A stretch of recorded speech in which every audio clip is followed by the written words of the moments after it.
Well, CHUM in the background, top 40 station in Toronto, is as good an excuse as any to talk about my venture into old gold radio. I did it in campus radio and I did it at the CBC on the Western Network. We had a program called Al Bonner's Hall of Fame. You're going to see the great George Dawes, an old buddy of Monty Hall's from Winnipeg, do the intro to the show, and you'll see Drake McHugh, one of the great second half interviewer, writer, broadcasters, do an interview with me. Here's Al Bonner's Hall of Fame. This is CBC. Old-time radio is still the best, Drake.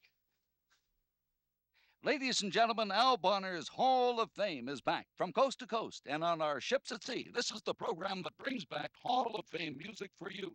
Now, here's your host for the next 60 minutes. Here's Al.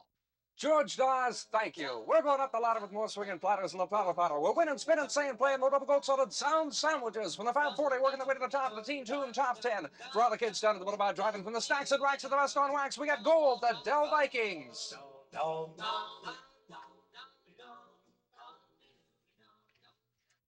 Now, that was an imitation of Murray the K, who used to work at WINS in New York, and his show was called The Swingin' Soiree.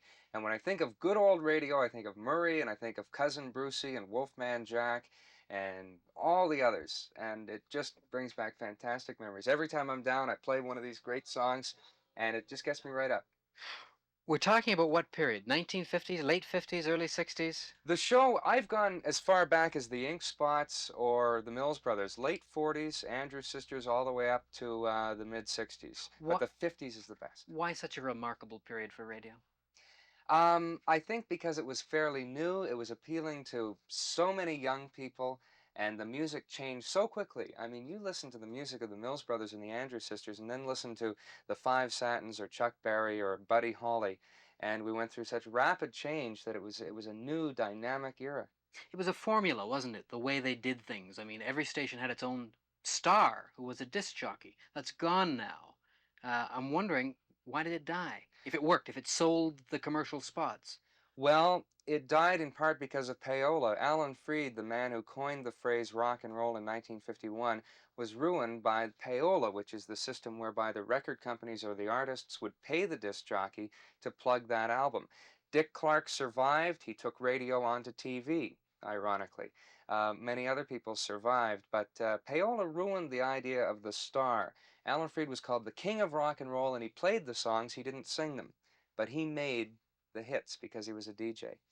It strikes me that nowadays a DJ has 8 or 10 seconds to say what he wants to say, funny story, joke, introduce the record. That didn't seem to be the case then. That all happened with the invention of this, the cart, by a man by the name of Drake, and that brought 8-second radio into being, where the disc jockey often has little cards, and he's told the time, the temperature, the call letters, his own name, and that's all he has time to say. So, formatted radio, formatted right out of stardom and existence. So, in fact, any individuality a disc jockey may want to bring to a program, he really hasn't got time to. Oh, it's very difficult. Very, very difficult. Okay. Why your interest in this?